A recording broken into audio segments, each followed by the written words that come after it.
living in the moment, and the moment is the future.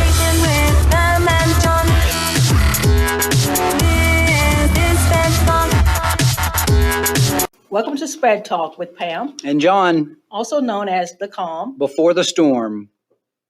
Our purpose is to elevate the conversation and amplify special education resources. And our why is all about the kids. You know, Pam, there are so many organizations and people around Texas who are just making it happen for kids with disabilities. So let's make this a platform to celebrate their efforts, because special education is about making the impossible possible. Check. Is this thing on?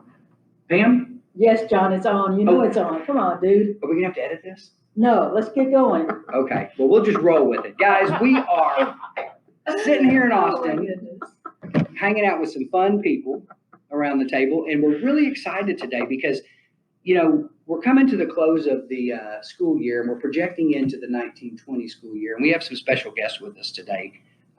We have Lisa Kirby from Region 20, and we also have Kelly Joseph from Region 20. And they're two of our ESC liaison colleagues here in Austin with us for our Austin week. And Kelly, you're new to the group. Yes. I've been in Region 20 working primarily in special ed accountability. Yeah, And, exciting stuff. Oh yeah, it really is. It's a shift without being a change. So I like that. Interesting.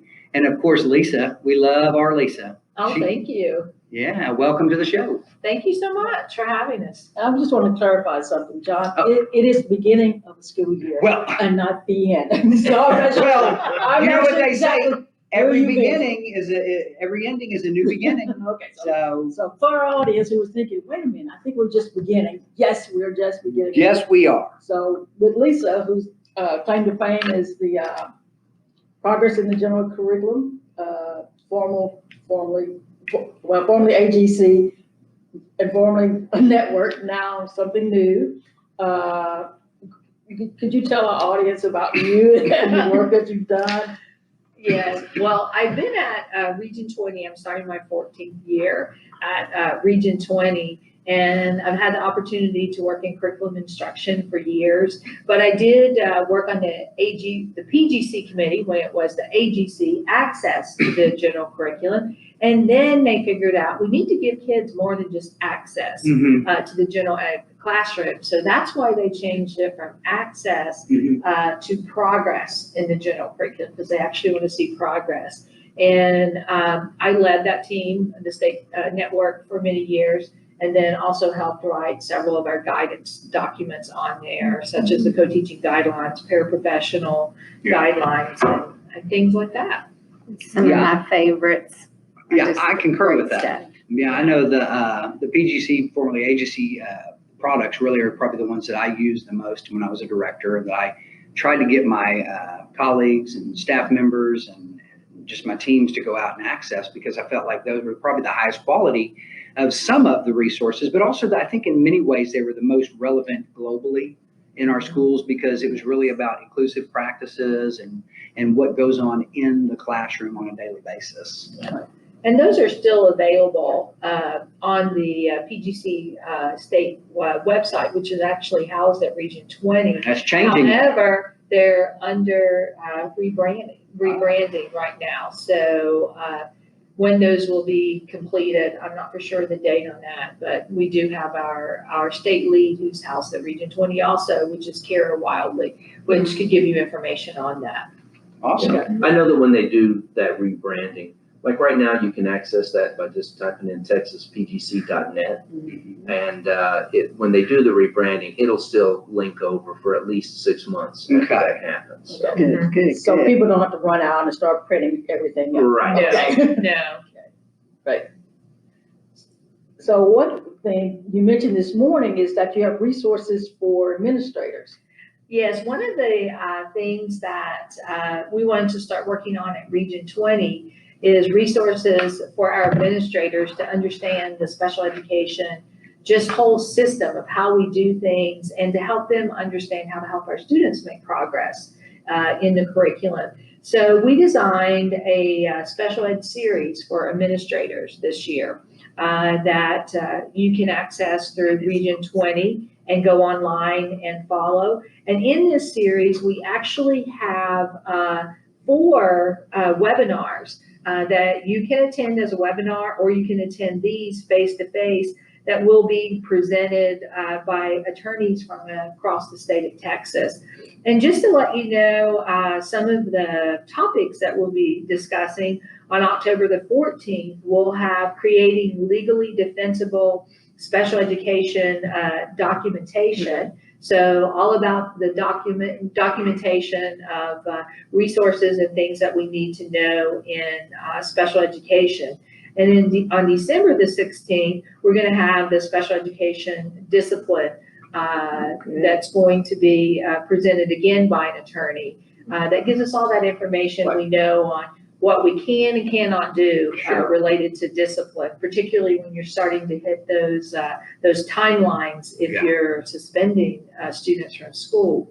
And then in February, on February the 19th, we're going to have the special education campus liability concerns, and that'll be with Jim Wash, which we all know across the state of Texas. The law dog, you got it.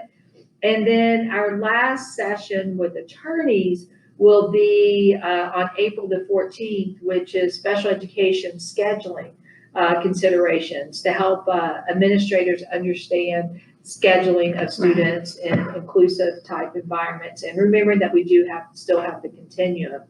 And in addition to that, we're going to have the special ed camp web seminar for administrators. And CAMP stands for Campus Administrators Making Progress for Students in Special Education.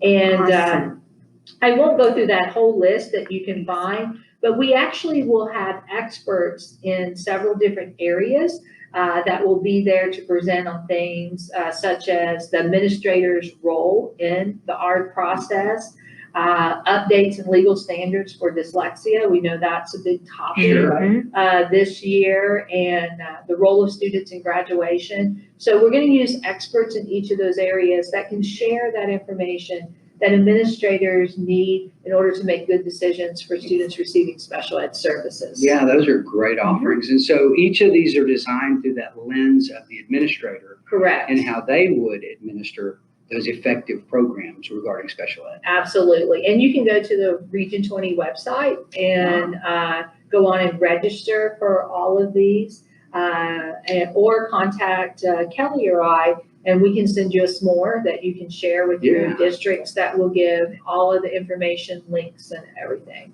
No, does everybody know the s'more you're talking about? I don't know. Like I don't know if they do or not. Kelly, you remember when we were camping, families went out camping together, we made s'mores. I just hope no one's expecting one of those. Yes, that is true. That is true. So a newsletter, you say? A newsletter. Yes. But I think it would be more interesting if you read a newsletter while eating s'mores. Well, I think it'd be tastier. Yeah, probably so. But we might put a few pounds on. We might. So is there a fee for the webinars or for camp? yes, for the camp, it's $50 for all of the entire series. Wow. And for those online, you can't, or on the radio, you can't see me counting. She is counting. I can verify. 1, 2, 3, 4, 5, 6, 7, 8. That's eight for $50. Wow. That's Not great. $50 a piece, but 8 different ones for $50. So that's like 40 cents a piece. Right. And Like for my math here. to either attend the webinar or come face to face, meet with us face to face, or seeing the attorneys, that one is $25 for each session. So if you did all four, it would be $100. So for And are those half-day sessions or are those full-day half sessions? day, Okay. half day for those. And really, you're looking at if you wanted to budget $150 for the entire year, you would have an opportunity for 12 different series or webinars to come to and learn more about what you can do as an administrator. How long are the webinars? The webinars are 1 hour each 1 hour. for those. That is phenomenal. Mm-hmm. So how did you come up with this idea? How was this idea generated that we need to create more of a comprehensive set of offerings regarding webinars or, remote viewings and or on-sites with the attorneys at Region 20? This was after talking to, Amy and I talked to, several administrators in the Region 20 area. And we also talked to some of our liaisons up here in Austin when we were meeting. And we were talking about how and when can an administrator actually get to a training. Yeah. And one thing that we noted that was very difficult was for them to leave their campus for a whole day or even a half a day. So we wanted to give them options.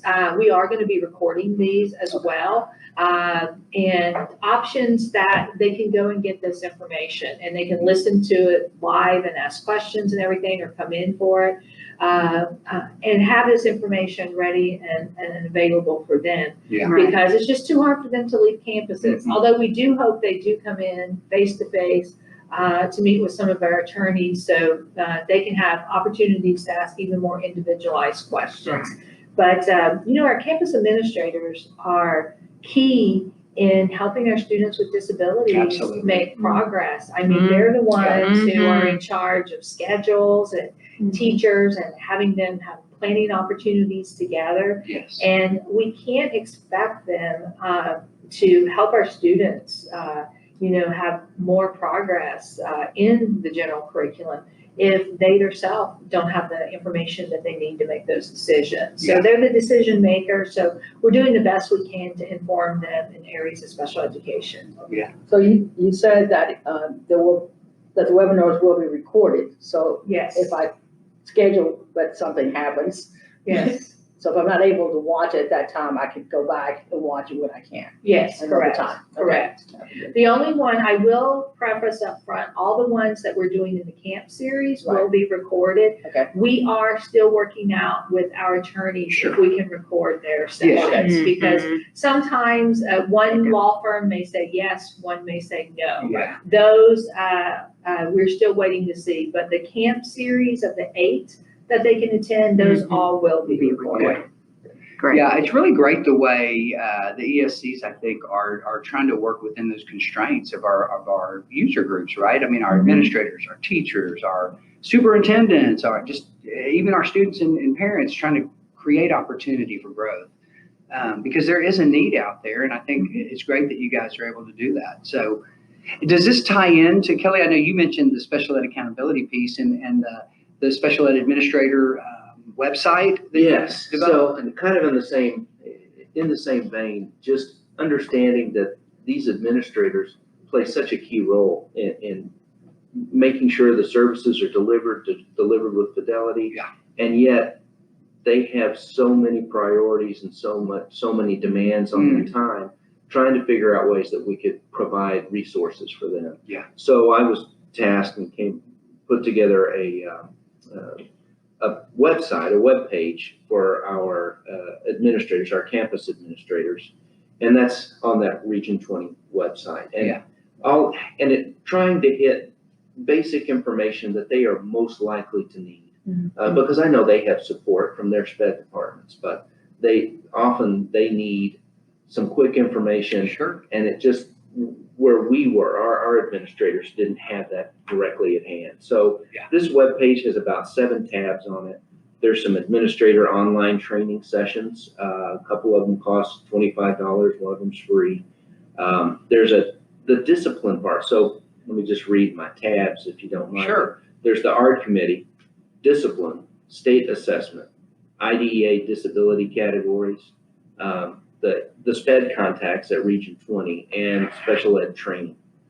One part that I really like is discipline, which is such an area fraught with traps. Yes. So I took the Region 4, that special ed discipline Q&A, and just broke that up into major headings, because it's a hard document to look at just because it's very information rich. And so I tried to break that up into the headings that made sense. And so actually I feel like if you go and look at our website, it's even easier finding the information than necessarily looking at the Q&A document. Is that because it's kind of chunked into I sections? chunked it up, yes. Yeah. So instead of if I know I'm looking at, say, a change in placement, there's a heading for that. And I just go and look at my change in placement, and I don't have to look through the whole Sure. document. Yeah. So then we just tried to gather those resources in ways that made the most sense. And then, of course, I'm always looking for feedback on that to make it more accessible. But that was the idea, just that they would be able to get the things that my campus administrators most likely to deal with most often. Yeah. And have something at hand that they could refer to. Absolutely. Have you gotten feedback by any chance from SPED directors in your region regarding that as a resource? Absolutely, some of that. We've heard it was received very positively by my SPED directors. Where I haven't heard as much as I would like is from my actual campus administrators. Sure. So I think I need to do a better job of getting that out there in front of them and so that they can make access, because sometimes it once again, with those priorities, something that's communicated through the special ed director, if I'm not going to use it right now, I file it away. Yeah. And I think one of the great things about this, I was an assistant principal and we had administrative PLCs, so that you have created something that you can access that could be utilized for something like that, or whenever you need something really quick. Because I will tell you, I mean, I was hired as an administrator because of my special ed background. But I will tell you that there were times that it would have been nice because you can't know everything. No. And so just to have those quick little things, like if you had an hour webinar that you could refer to so that you could have discussion, build capacity that way, I just think it's exciting. And I just want to commend y'all on what you're doing. Oh, well, thank you. And we're continuing to look for ways to grow in this area. So like Kelly was saying, usually our first contacts are the special ed directors. But we're even working harder this year to try to get on the agendas of administrative groups that we have at Region 20. So we're actually on several of their agendas to just come in and talk about hot topics that are going on, as well as to introduce them to this resource. And that's our whole purpose for wanting to talk with you guys today, because we know you guys go all over the state of Texas. So we wanted to use your platform to just get the word out on this. And we welcome feedback for other topics, because we don't see this as something we're doing one time and we're done. So any administrators out there who think, gosh, well, they gave me all this, but I needed information on this. We welcome that feedback because with the liaisons here, in Austin, we meet once a month. So if Kelly and I don't have that information at our fingertips, we know we can throw it out to this group, and somebody will be raising their hand going, I got that. That's right. So we can cover the needs of the administrators in the state of Texas. But we need to know what your needs are. That's right. Yeah, I think that's a crucial piece, and I think that's something we've tried to do at ESCs for a long time, and it's hard to sometimes get to our campus administrators and get to, because they do have those constraints. They are on their campuses, their plates are so full, and so it's neat that we're developing these resources, and we're not just doing it in a vacuum. We're going out and we're having conversations with administrators. We're trying to garner kind of what it is they need, and then designing with them regarding, hey, how can we best support you? Exactly.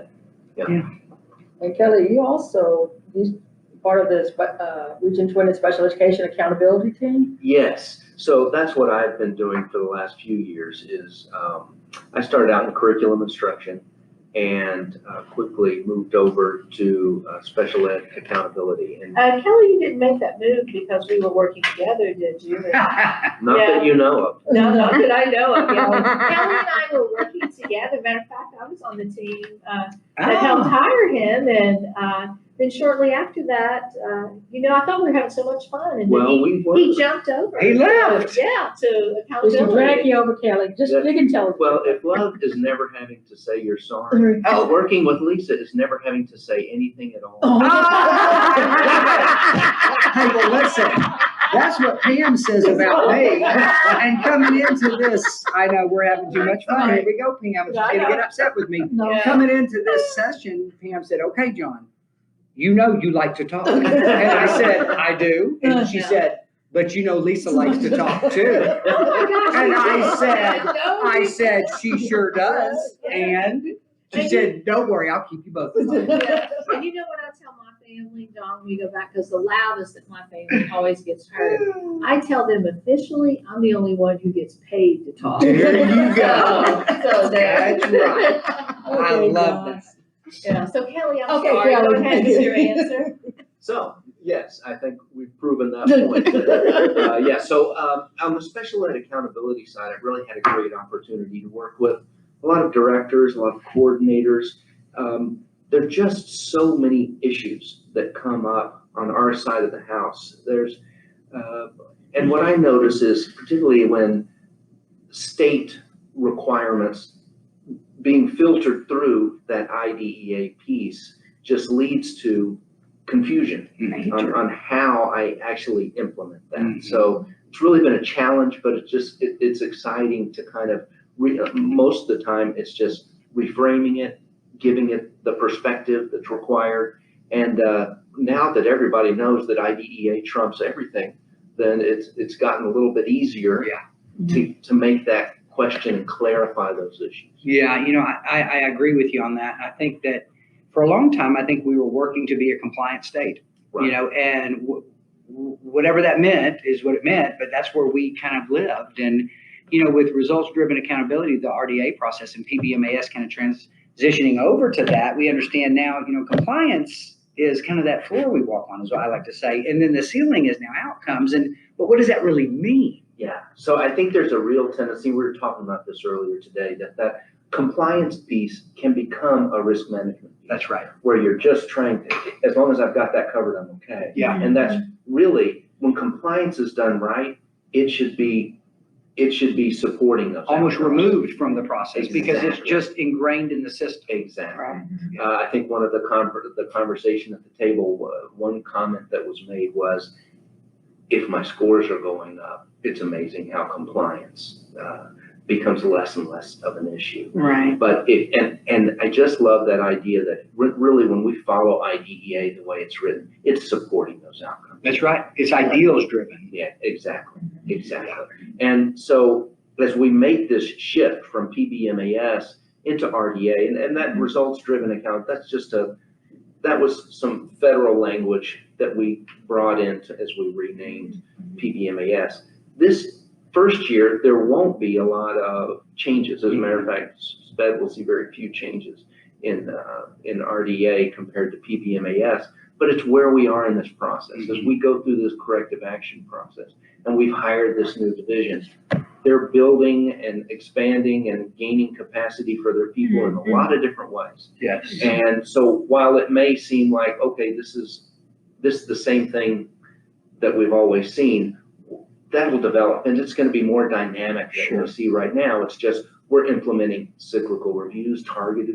So we have so many things are happening right now. I just don't want people to get lulled to sleep on the RDA PBMAS side. That's right. Because things will grow and develop there. Yeah. It's just we have some other It's things just the we're taking care of. process. Yes. Yeah, you have to- Yes. Right, I think also with RDA, that it really is not, the terminology is not new because it was in 2004. Exactly. I did 2004, but as a state, we're a little bit slow in embracing it. Right. You know, 15 years later, hey, Yeah. we're here. Yeah. And so it's just kind of, getting people used to that language of results-driven accountability. If you look at I did 2004, we really start talking about student outcomes. Yeah. And really looking at, and even the state making the shift from looking at student performance on what the state assessment and counting the scores, all that's been leading up to where we are today. Right. So it's not just like, oh, now bam, they're hitting us with this new thing. Well, it's been, as you just said, it's been a slow progress, a slow steps toward Yes. truly getting to that full accountability of and seeing how students with disabilities are faring in comparison with their non-disabled peers. Yeah. Well, and I'll tell you, look, reflecting back on that as a director, And having those conversations with my administrators and I was in an SSA, so I had a board of superintendents that I would try to kind of keep them informed as to the changes that were occurring and why we needed to start thinking a little differently about the provision of our services and how we work with students with disabilities and what it means to be a child with a disability in this school and in this school, and why inclusion. Well, are we excluding or are we including, or what is that all about? And I realized that the results-driven accountability piece with, in 14-15, when the federal government changed how they evaluate states, right? That's when this became really official across the board, and that's where federal accountability and state accountability was either crossed with each other officially through the lens of IDEA, Right. or it was not. Because prior to that, really, we were in the state of Texas and Maine and Mississippi, wherever you were, the provision of our SPED services were really evaluated through a compliance filter. Right. That changed in 14-15, right? And so now in Texas, what I'm excited about is maybe we're slow to get there on the SPED side of it. I feel like we have some of the best public schools in the nation. Now, with areas of special education, we've got room to improve, and I think there's good people out there doing the work that needs to be done. But it's nice that we're in alignment now. That the federal verbiage and expectations are now becoming the Texas, expectations regarding the provision and implementation of services for students with disabilities in our schools. And so for me, I see this as a positive step forward. It's always difficult. Change is difficult. It's always a little bit muddy. And we've been through this before. Yeah. We've seen changes. One of the things I like on the state accountability side, as well as what we're seeing start to develop on the special ed side, is we went through a time period there where brainstorm, think about where you're weak, and then go and build on that. Yeah. And now they're coming in and like putting on a layer. There's always that piece or those groups that said, just give me the right answer so I can put it down here and move on. Yeah. Well, at least I feel like we're saying, look, find your weaknesses. Here's what good looks like. That's right. And so I have a much clearer path. Yeah. Not only to get out of under whoever's watching me, Yeah. but to start building those outcomes. That's right. Yeah, because I think at the end of the day, every educator, every system, from the state to the region to the local levels, all want children to thrive, right? That's what we do. It's the implementation of how we get there. And so I feel like that, Kelly, you're right on with that. By the way, Kelly has two first names. I love this. I said, Kelly, when I first met you, I'll never forget your name. Kelly Joseph. So I just, That's right. I know I'm off in a hole again. Where are we at, Pam? Okay, I was just gonna ask Lisa about co-teaching. Yeah. You mentioned the co-teaching model, and this kind of, she's gonna have 3 minutes. Okay, so with co-teaching, and just kind of what Kelly's been talking about, accountability, and looking at how districts or LEAs have been trying to use that co-teaching model to make a difference. And so, in this short period of time, could you just share something about co-teaching the model? I'm not sure exactly what I want from you, so if you can just tell me something. Oh, I'd be happy. That's co-teaching is my love language. So Okay, I'm sorry, people. No, keep going, please. I would love to have an opportunity to come back and bring a district that I'm currently working on in a 3-year plan with co-teaching. And what we're seeing with co-teaching, because of the way the federal and the state government is looking at student, progression in the classroom, one of the ways that we're seeing districts make a lot of movement towards moving that needle is actually through co-teaching. Now we know it is not the only model that you can use. The continuum of services. Yeah, and there's multiple models, right, of co-teach. Yeah, there's 6 primary models of co-teaching, but not to go too deep into those because we don't have that much time left today. But it is a way, like I just finished up with the district, and for last year, we looked at all the data and we based it on STAR scores, because STAR scores are important. I don't know if y'all know this or not, but they're important to administrators. Yeah. And that's one of our ways we're getting our feet in the door to work with our administrative staff is through let us help, let us coach your co-teachers, train them, coach them, give them feedback, do observations, Yes. and help them grow. And what we saw star scores in this one district go up to 40%. That's amazing. So- And I think that's what we're looking for. When we talk about student outcomes, we're not just talking about star scores. However, what we are talking about is progress. And for students that have disabilities and those that don't have disabilities, the idea of progress includes academic progress. And so I think you hit it right on the mark. Guys, thank y'all for being here today and for being on SPED Talk. This was fun. This was. Yeah. John, we're back with SPED Talk, and believe it or not, we have completed 12 episodes. So this is the end. This is the end of season 1. Oh, season 1. Oh my God, I thought we were ending the whole thing. Okay, so there's going to be a season 2. Did we get picked up like for season 2? So far, since people are listening, I think we've been picked up. I can't believe it. Well, let's do it then, Okay, Pam. So what are we doing today? For this podcast, let's just talk about some of the highlights of the past for season 1. Yeah, you think about it. Like when you said that, I started thinking, oh, the past year. And I thought, wait a minute. We haven't even been doing this podcast a year. We've started this. Maybe we've done it for 6 months now. Yeah, we started in March, In March. not Okay. knowing what we were doing. Yeah, but do we know what we're Look doing where now? you come, baby. Look how far we've come. Man, we have had some fabulous guests on this show this year. Can you believe starting out right off getting Justin Porter in the first full episode, the SPED director from TEA? No, that was kind of hard to believe, and Justin has been such a supporter of SPED Talk, He really and has. really has done a good job of promoting SPED Talk and just supporting our efforts, Yeah, supporting the liaison role, right? right? I mean, Exactly. really he's really been behind the work that we're doing, and I think he sees the vision behind really trying to connect the state. And you know, all I ever hear is how he values our ESCs and the work that we do. And so, yeah, that was awesome to have him on and get to learn a little bit about our state director and his vision for special ed in the state, and really kind of the shared vision now it's becoming around Texas. Right. And I also think when we went out to TCASE and visited with the TCASE leadership, I think their willingness to share their vision for their organization and their thoughts on special education in Texas. That Yeah. episode really was a great episode. That was awesome. I mean, I couldn't believe too to be able to be sitting there with. We kind of hoped we could get one of the executive, kind of the admin team, maybe Teresa or just somebody, and we ended up with the whole group. Right. And that was fabulous. And we even met what was her name? Oh, she was thin. She kind of looked like a I don't remember her skeleton. name. You don't remember? She kind of looked like a skeleton, and we took pictures with her.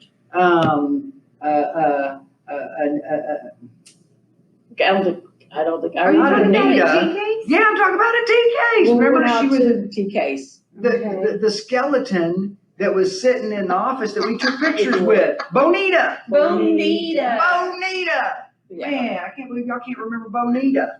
I still got pictures of Bonita. I thought you were talking She was TCASE Interactive, not Fabulous. TCASE. No, I'm talking about the admin team when we went out to the Yeah, offices of Bonita is TCASE. pretty cool. Talking about TCASE, we pitched the idea when we got to go over to TASBO's offices, and we pitched the idea of getting TCASE and TASBO together for Yes. ahead of synergy. I wonder if we're going to be able to do that. That would be awesome moving into next season. Exactly.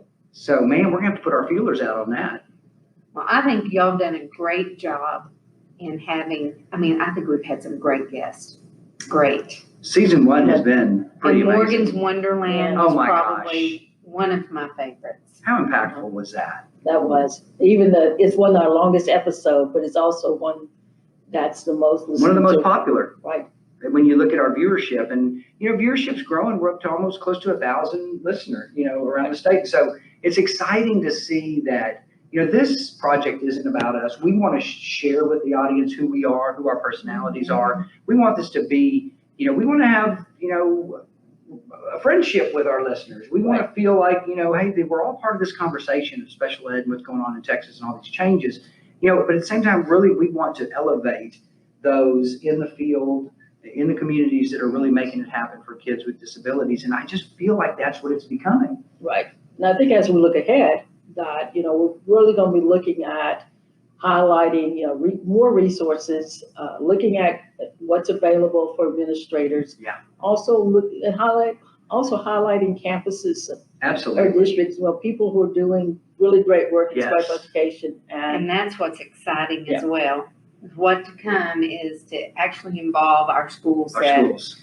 that we can highlight them. Yeah. And I mean, that is just exciting. That really is. I think it'll be so cool when we start having special ed departments and transition programs and people out in the field that want to share their stories and their wins and their successes and what they're getting right, how they're making these things, really influencing the lives of kids in these positive ways. And so, I love that we're going into season 2, and that in season 2, I just can't even imagine where this thing's going to go.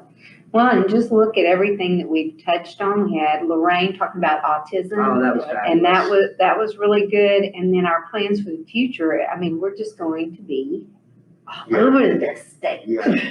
Yeah, even Stephen Prater came on. Yep. What do you know, man? We've got some TEA episodes up in here. We got, and how neat is this that we're here in, TEA's headquarters in the conference room at the Moody Bank.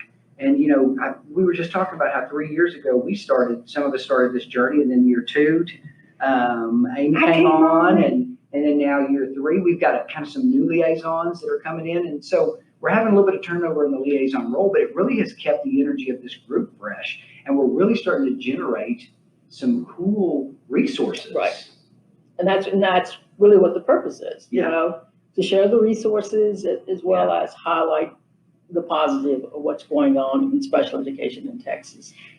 And I think, as we look at our next season, we'll have that opportunity just to continue, having people from different universities come in and talk with us and just share, some resources of what they're doing. Yes. Even at the university level. Absolutely. That, our listeners may not be aware of. Yeah. Because as There's we started things out there. There's That's things right. out there, we've always said Texas is resource rich, which is a good thing. Yes. Texas is resource rich, which is a bad thing because people don't know about the resources. Yeah. And so having this platform to share those resources and then to have people come in and participate in the podcast to share what they have. I think it's just such a positive thing for our state. When I was thinking about, we had Lisa and Kelly here from ESC 20. And how long PGC and AGC, previous AGC, has been around. Right. And when I came to the service center, I had been in education for over 20 years, and I had never heard of PGC or AGC. So how does that happen? Right. I had been in the administrative role, been a diagnostician. Not aware of these resources. And not aware of it. So That's changing. One of the great things about SPED Talk is another avenue to try to get that out there. And especially how, you're good about posting through several avenues and looking at even promoting it through Facebook and things like that. I just think that's exciting. And my husband saw it posted at Region 11's website. Wow. He was like, Amy, I saw Pam and John SPED Talk. And I'm like, you should have said, that's Pam, John, and Amy. I was like, Region 11 really did do a nice job of doing on our website promoting SPED Talk. That is so awesome. On our banner. Yes, and so I'm thinking about seeing. So I think In there's that same potential, thing, right? And I know yes. Region 12, I'm talking to Region 12, our marketing team right now about doing some type of little promo stuff. Guys, in season 2, we have got to get together for a fashion shoot, right? We got to, well, I don't know if you call it a fashion shoot, but you know what I'm saying? We got to get like a promo pic of the group, right? I know. People want to know what this looks like right here. Right, Oh, yeah. we around have the this state. one with Bonita. Right, so we got to get We us could a, post one We with could. Bonita. maybe we will. I think I was a little thinner then. But they I say the wasn't. microphone puts No. on 10 pounds. Exactly. So, I stole that from another guest. But hey, I should have just owned it. So that's kind of highlight for season 1. Yeah. Hey, I just want to thank the two of you. This has been such an been amazing experience. And I feel like when we started this, each of us were kind of like, okay, sure, let's do a podcast. And whether people think it's fabulous or think it's a waste of time, for us in this room right here, where there's just three of us, right? But it's just about having fun, celebrating each other, the hard work every day that goes on around the state. And so we're just blessed to have the opportunity to do this. So thank both of you for this amazing year. Oh, thank you, John. Thank you, John. You're pretty awesome. Yeah, Oh, because you actually make it happen. Like it or not, Pam, he makes it happen. How you like me now? Make Exactly. it work. But Makes it work. Pam keeps it all within the rails, right? We bump up against them, but we get it from point A to point B. And Amy, we couldn't do it without Amy. Exactly. Getting there. Yeah. Keeps Well, us guys, straight. we have really, really enjoyed spending this season with you, and we look forward to having an amazing season 2 of SPED Talk. All righty, let's wrap it up. All right. Goodbye for now. Until next time, We'll see you next month. this has been SPED Talk. To continue to elevate the conversation, hit us up on Twitter at SPED Talk 2020, where you can find links to all of our episodes and each of the resources that we discussed today. John, also links to the resources will be available at our podcast site. And if you found these resources helpful, be sure to share them with a friend, because information should always flow through us, not to us. That will do it for this episode of SPED Talk. And remember, courage creates culture and kindness keeps us connected. Until the next time, I'm Pam, And I've been John. and this is SPED Talk. Living in the moment, and the moment is the future. With